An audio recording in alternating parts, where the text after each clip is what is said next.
تبارك الذي بيده الملك وهو على كل شيء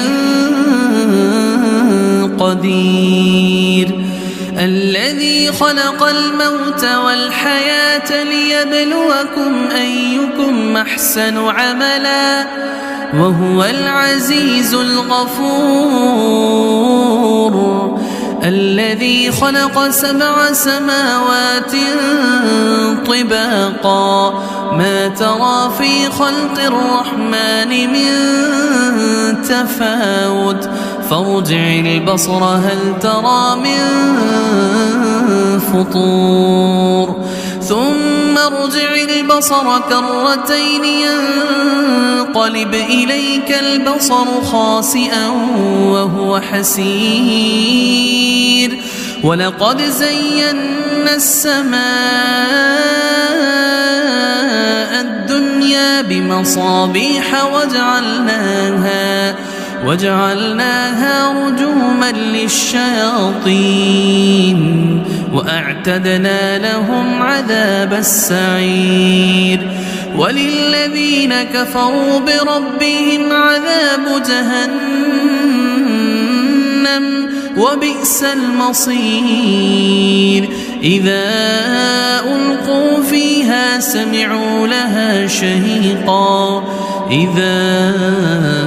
ألقوا فيها سمعوا لها شهيقا وهي تفور تكاد تميز من الغيظ كلما ألقي فيها فوج سألهم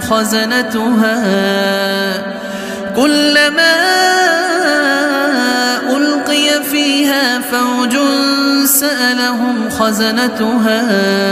ألم يأتكم نذير قالوا بلى قد جاءنا نذير فكذبنا وقلنا ما نزل الله من شيء إن أنتم إلا في ضلال كبير وقالوا لو كنا نسمع أو نعقل ما كنا في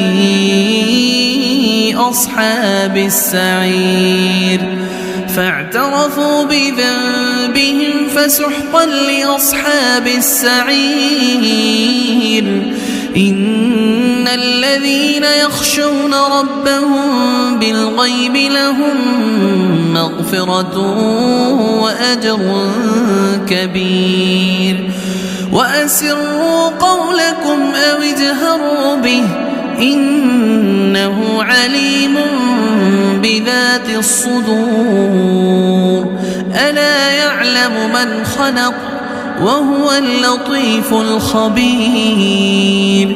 هو الذي جعل لكم الأرض ذلولا فامشوا في مناكبها وكلوا من رزقه وإليه النشور أأمنتم من في السماء أن يخسف بكم الأرض فإذا هي تمور أم أمنتم من في السماء أن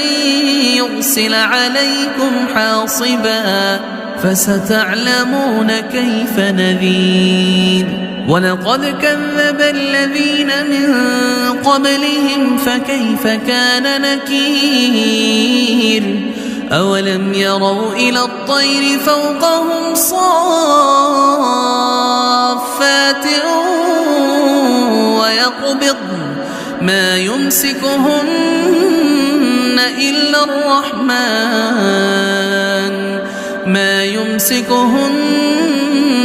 إلا الرحمن إنه بكل شيء بصير أمن هذا الذي هو جند لكم ينصركم من دون الرحمن إن الكافرون إلا في غرور أمن هذا الذي يرزقكم من أمسك رزقه بل لجوا في عتو ونفور أفمن يمشي مكبا على وجهه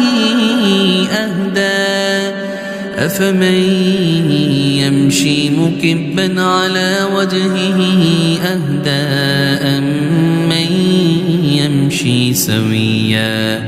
أمن يمشي سويا على صراط مستقيم قل هو الذي أنشأكم وجعل لكم السمع والأبصار والأفئدة قليلا ما تشكرون قل هو الذي ذرأكم في الأرض وإليه تحشرون ويقولون متى هذا الوعد إن كنتم صادقين قل إنما العلم عند الله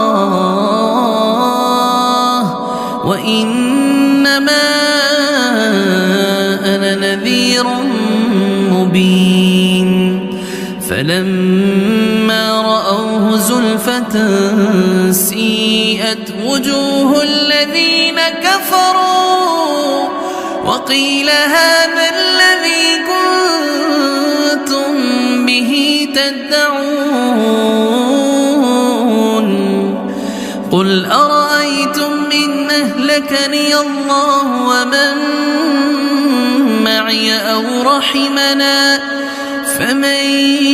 يجير الكافرين من عذاب أليم قل هو الرحمن آمنا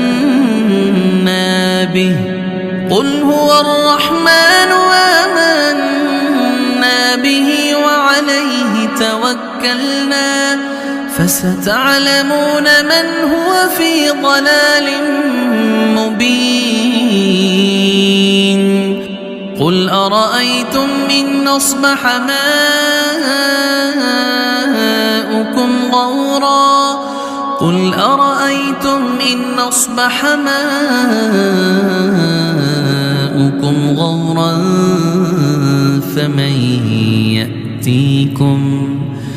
فمن يأتيكم